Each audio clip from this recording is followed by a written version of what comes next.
Hello everyone.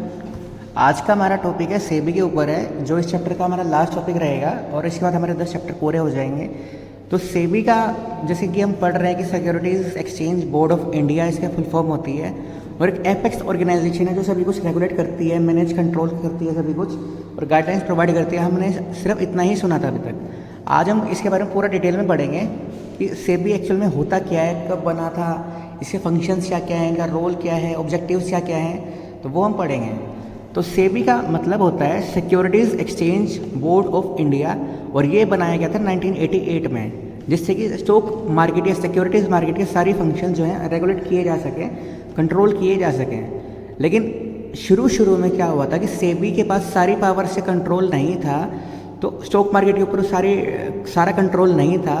वो सिर्फ एक तरह से वॉच डॉग की तरह से ही रह गया था, जो सिर्फ एक चीज़ों को ऑब्जर्व कर सकता है कि हो क्या रहा है, कंट्रोल नहीं कर सकता है या बदल नहीं सकता है अपनी मर्जी से, ये रूल्स गाइडलाइंस इशू नहीं कर सकता है।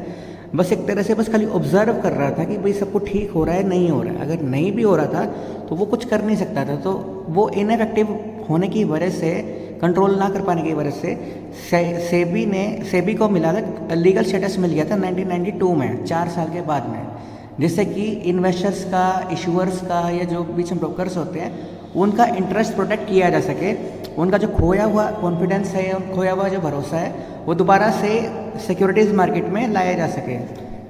क्योंकि पहले क्या होता था कि सिक्योरिटीज़ मार्केट में लोग अपने फ़ायदे के लिए किसी का भी नुकसान कर सकते थे, उस चीज़ को बचाने के लिए। फिर नेक्स्ट है reasons for establishment of SEBI, कि सेबी की एस्टेब्लिशमेंट के रीजंस क्या क्या थे। अब सबसे बड़ा रीज़न क्या था कि बहुत ज़्यादा मेल प्रैक्टिसेस शुरू हो गई थी स्टॉक मार्केट में। अब मेल प्रैक्टिसेस क्या होती हैं कि बहुत गलत तरीके से डीलिंग शुरू हो गई थी। अब वो कैसे हो सकती है। पहला है प्राइस रिगिंग। प्राइस रिगिंग का मतलब होता है कि अनफेयर ट्रेड मीन्स से शेयर के प्राइसेस बढ़ाना या घटाना अपने फ़ायदे के लिए।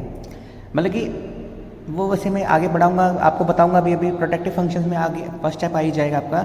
फिर है unofficial premium on new issue. New issue जब हम शेयर्स को दोबारा इशू करते हैं, न्यू फ्रेशली इशू करते हैं, तो उन पे अनऑफिशियल प्रीमियम पे कर, मतलब कि डिमांड करना जिससे शेयर होल्डर्स उन पर पे करें। प्रीमियम आपको पता है कि क्या होता है, जो एक्स्ट्रा अमाउंट होता है अबोव फेस वैल्यू, उसे हम बोलते हैं share premium. Unofficial premium charge करना for on new issue. Delay in delivery of shares, जब कोई इन्वेस्टर कोई शेयर खरीदता है तो उसकी डिलीवरी में डिले करना, जिससे कि उसका जो प्राइस है ऊपर नीचे हो जाए। जो स्टॉक एक्सचेंज के रूल्स एंड रेगुलेशंस हैं उसे वॉयलेट करना, उसे ना मानना या तोड़ना, लिस्टिंग रिक्वायरमेंट्स के रूल्स रेगुलेशन को ना मानना। इन सभी डिस्क्रिपेंसीज को ठीक करने के लिए, या जो खोया हुआ भरोसा था या खोया हुआ कॉन्फिडेंस था इन्वेस्टर्स का या कस्टमर्स का, गवर्नमेंट ने एक एपेक्स ऑर्गेनाइजेशन बनाने का डिसीजन लिया था। तो गवर्नमेंट ने एक डिसीजन लिया था इस सभी चीज़ों को ठीक करने के लिए कि वो सेबी नाम की एक एपेक्स ऑर्गेनाइजेशन को सेटअप करने का डिसीजन लिया। फिर नेक्स्ट हमारा आता है पर्पस क्या था, रोल क्या था सेबी का, कि सेबी ने किया क्या और सेबी को क्यों बनाया गया। सेबी को मेनली बनाया गया था 3 ग्रुप की नीड्स को मीट करने के लिए, मतलब कि सोल्व करने के लिए। पहले ही है इशूअर्स या कंपनीज, जो कंपनीज है या जो बिजनेस है या जो इशूअर्स हैं जो सिक्योरिटीज़ इशू करते हैं, उनको क्या प्रोवाइड किया securities exchange board of India ने, एक पर्टिकुलर मार्केट प्लेस प्रोवाइड किया जहाँ पे से वो फाइनेंस जनरेट कर सकते हैं फेयरली और इजीली, क्योंकि वहाँ पे वो शेयर्स, वहाँ पे इन्वेस्टर्स उनको मिल जाते हैं। नेक्स्ट है इन्वेस्टर्स।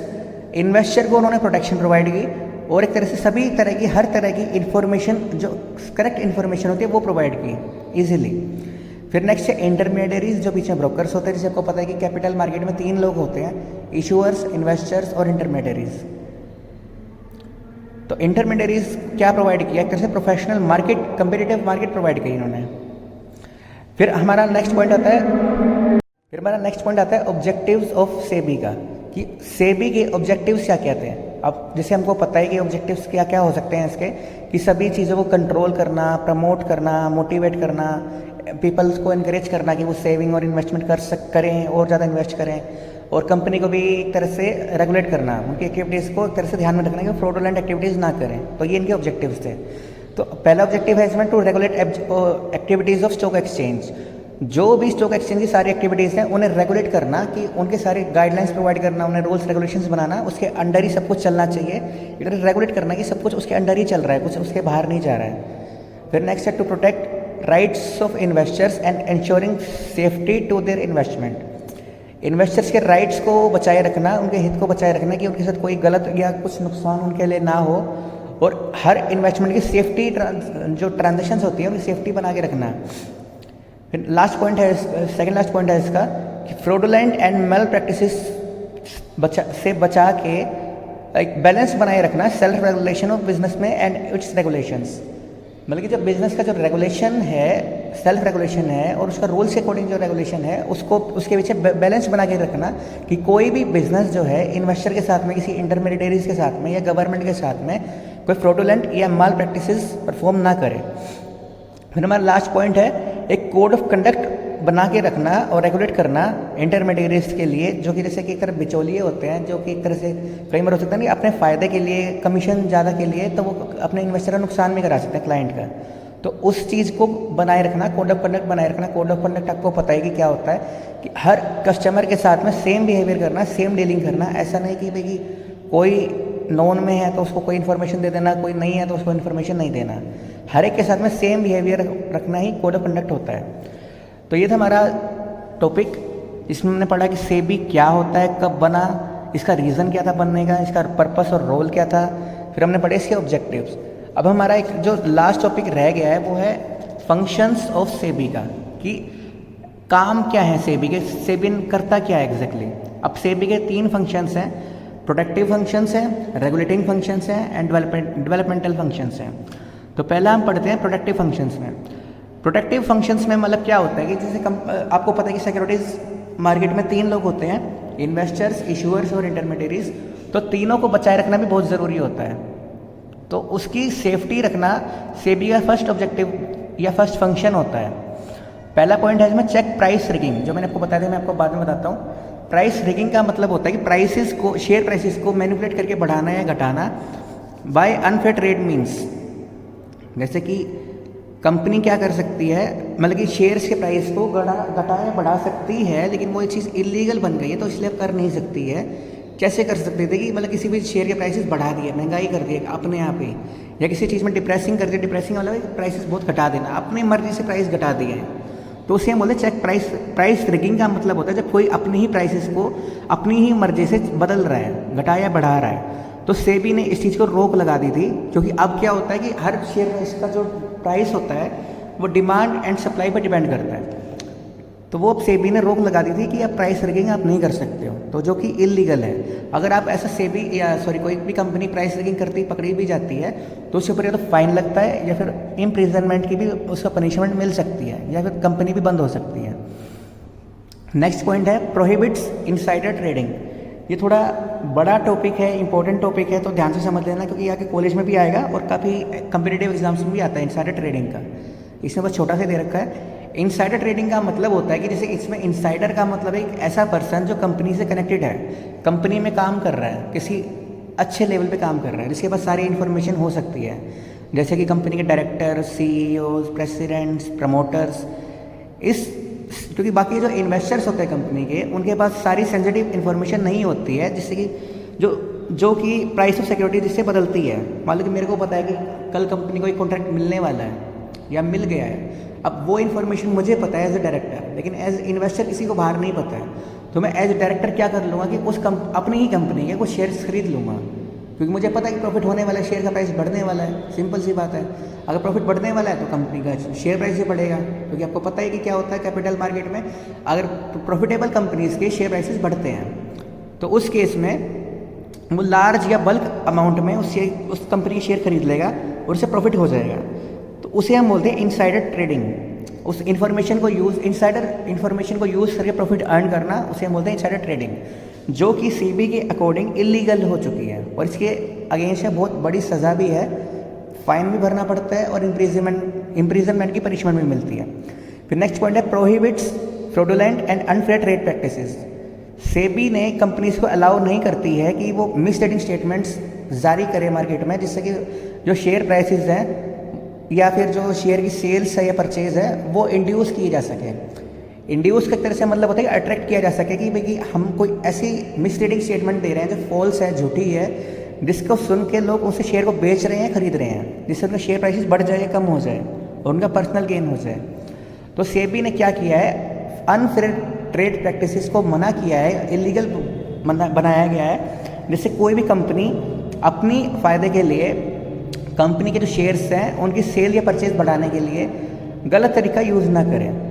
फिर नेक्स्ट पॉइंट है, सेबी ने टेक स्टेप्स भी लिए हैं इन्वेस्टर्स को एजुकेट करने के लिए, उनको अवेयर करने के लिए, जिससे कि वो एक तरह से सिक्योरिटीज़ को एवेल्युएट करना सीख जाएं कि उन्हें किस टाइम पे कौन से शेयर्स या कौन से सिक्योरिटीज़ में इन्वेस्ट करना चाहिए, उसकी इवेल्यूएशन करना सीख जाएं कि उनकी इस टाइम प्रेजेंट वैल्यू क्या है, एग्जैक्ट वैल्यू क्या है और फेस वैल्यू क्या है। अगर ये आ जाता है किसी को इवेल्यूएशन करना, तो वो एक तरह से शेयर मार्केट में बिजनेस अच्छा कर सकता है, जिससे कि वो प्रॉफिटेबल सिक्योरिटीज़ में इन्वेस्ट कर सकें और कि जो लॉस मेकिंग कंपनीज होती है या फाइनेंशियल इंस्टीट्यूशंस होती हैं उनमें इन्वेस्ट ना करे कोई। फिर लास्ट पॉइंट हमारा है फेयर प्रैक्टिसेस को प्रमोट करना और कोड ऑफ कंडक्ट बनाए रखना बाय टेकिंग फॉलोइंग स्टेप्स। इसमें छोटे छोटे 3 पॉइंट है। इसमें गाइडलाइंस प्रोवाइड करना, इशू करना, जिससे कि डिबेंचर होल्डर्स का इंटरेस्ट की प्रोटेक्शन करी जा सके। जैसे कि डिबेंचर होल्डर आपको पता ही क्या होता है, जो कंपनी को एक तरह से सिक्योरिटीज़ खरीद के पैसा उधार दे रहा है और जिसके बदले में उन्हें फिक्स रेट पे इंटरेस्ट मिलता है कंपनी की तरफ से, तो उसका भी इंटरेस्ट जो है प्रोटेक्ट होना ज़रूरी है। क्योंकि कंपनीज कभी कभी क्या होता है कि मिड टर्म्स में अपनी जो टर्म्स होती है वो चेंज कर लेती हैं कि भाई 10% इंटरेस्ट था और 6% कर लिया। तो उस चीज़ को बचाए रखने के लिए तो ये एक तरह से फेयर प्रैक्टिसेस प्रमोट की जाती है कि भाई जो कॉन्ट्रैक्ट बनता है कि 10% इंटरेस्ट का है तो 10% इंटरेस्ट ही मिलेगा, कम नहीं, ज़्यादा नहीं। फिर नेक्स्ट पॉइंट है इनसाइडर ट्रेडिंग की जो केसेस होते हैं उन्हें इन्वेस्टिगेट करना और एक तरह से प्रोविजंस बनाए रखना कि अगर कोई इसके अगेंस्ट पकड़ा जाता है, इनसाइडर ट्रेडिंग करता पकड़ा जाता है, तो उसके बदले में उन्हें फाइन या इम्प्रिजनमेंट की सज़ा मिलेगी। फिर हमारा लास्ट पॉइंट है कि प्रेफरेंशियल अलॉटमेंट ऑफ शेयर्स की जो प्रैक्टिस है उसे रोकना, जो कि मार्केट प्राइसेस से अनरिलेटेड है, जो उससे रिलेटेड नहीं है। फिर हमारा आता है सेकंड फंक्शन, डेवलपमेंटल फंक्शन। अब डेवलपमेंटल का आपको मतलब पता है कि डेवलपमेंट करना, किसी चीज़ का विकास करना, तो इसका मतलब है कि प्रमोट करना, डेवलप करना एक्टिविटीज़ को जो स्टॉक एक्सचेंज में हो रही है, जो स्टॉक मार्केट में हो रही है, उनको प्रमोट करना, एक तरह से उनकी पब्लिसिटी करना, एडवर्टाइज करना उनको, या उनको डेवलपमेंट करना है। जैसे टेक्नोलॉजी पहले क्या करता, आप ट्रेडिंग फ्लोर पे जाके या मुंबई में जाके आप ट्रेडिंग कर सकते थे, लेकिन आप घर बैठे बैठे ही ऑनलाइन ट्रेडिंग कर सकते हो, तो ये एक तरह से डेवलपमेंटल फंक्शन है। तो इसमें पहला है इंटरमीडिएट्स को ट्रेनिंग प्रोवाइड करना, जिससे कि वो सिक्योरिटीज मार्केट में और बेटर वे में काम कर सकें by adopting flexible and adoptable approach in the following way. इसमें पहला है सेबी परमिट करती है इंटरनेट ट्रेडिंग को थ्रू रजिस्टर्ड ब्रोकर्स। जैसे कि आपको बहुत सारी वेबसाइट है, sfxsx.com है, काफ़ी सारी वेबसाइट है इंटरनेट पे जो आप इंटरनेट पे ट्रेडिंग कर सकते हैं थ्रू रजिस्टर्ड ब्रोकर्स। फिर अंडर राइटिंग को ऑप्शनल बनाया गया है, जिससे कि कॉस्ट ऑफ इशू को कम किया जा सके। IPO जो है, आपको पता है कि प्राइमरी मार्केट का एक इंस्ट्रूमेंट है, तो IPO जो है वो स्टॉक एक्सचेंज में भी परमिट किया गया है। तो ये था हमारा टॉपिक की फंक्शंस ऑफ सेबी, जिसमें हमने पढ़ा productive functions and developmental functions. अब थर्ड है regulatory functions. These functions are perform by SEBI to regulate the business in stock exchange. मतलब कि जो स्टॉक एक्सचेंज में जो बिजनेस हो रहा है उसे रेगुलेट करने के लिए भी सेबी ने कुछ एक्शंस लिए थे। इसमें 6 पॉइंट है, छोटे छोटे से ही हैं। पहला पॉइंट है, सेबी ने कुछ रूल्स एंड रेगुलेशंस बनाए थे, कोड ऑफ कंडक्ट बनाया था, और उसके अकॉर्डिंग ही इंटरमीडिएटरीज को चलना था और बिजनेस को चलना था। उसके अगेंस्ट में, उसके बाहर जाके कोई नहीं बदल सकता है। क्योंकि मैंने शुरू में ही बताया कि 1988 से 1991 या 92 तक तो सेबी सिर्फ एक वॉच डॉग था जो सिर्फ एक ऑब्जर्व कर रहा था। लेकिन 1992 के बाद में वो पूरा एक तरह से एपेक्स ऑर्गेनाइजेशन बना दी गई थी गवर्नमेंट के द्वारा। तो उसने रूल्स एंड रेगुलेशंस बनाए थे, कोड ऑफ कंडक्ट बनाया था, जिससे कि इंटरमीडिएटरीज जो है कोई गलत चीज़ ना कर सकें। फिर नेक्स्ट पॉइंट है, ये इंटरमीडिएटरीज जो थे वो लाए गए थे रेगुलेटरी परव्यू के अंडर, और प्राइवेट प्लेसमेंट जो थी वो कैसे मोर रिस्ट्रिक्टिव कर दी गई थी कि कोई भी ब्रोकर, कोई भी अंडरराइटर अपनी मर्जी से शेयर प्राइस का बढ़ा के किसी प्राइवेट प्लेस ना कर सके। आपको पता है कि प्राइवेट प्लेसमेंट क्या होता है, मैं अभी नहीं बता रहा हूँ। फिर नेक्स्ट पॉइंट है, सेबी ने जो स्टॉक ब्रोकर्स हैं उनको अपने पास रजिस्ट्रेशन कराने के लिए बोला, सब ब्रोकर्स को भी बोला, जैसे कि शेयर ट्रांसफर एजेंट्स हैं, ट्रस्टीज हैं, मर्चेंट बैंकर्स हैं, all these are associated with the stock exchange. उनको रजिस्टर करना रजिस्टर किया जिससे कि कोई फ्रॉडुलेंट एक्टिविटीज़ ना कर सकें। म्यूचुअल फंड आपको पता है कि क्या होता है। म्यूचुअल फंड एक तरह से वो होता है जहाँ पे आप अपने 1000 रुपये से भी इन्वेस्टमेंट कर सकते हैं। ज़रूरी नहीं कि आपको 5000, 10,000, 5 लाख इन्वेस्ट करने हैं। तो म्यूचुअल फंड की जो वर्किंग होती है उसको भी रजिस्टर किया और रेगुलेट किया। जो भी पहले एक तरह से अनऑर्गेनाइज वे में काम हो रहा था, अब वो ऑर्गेनाइज वे में काम होने लग गया।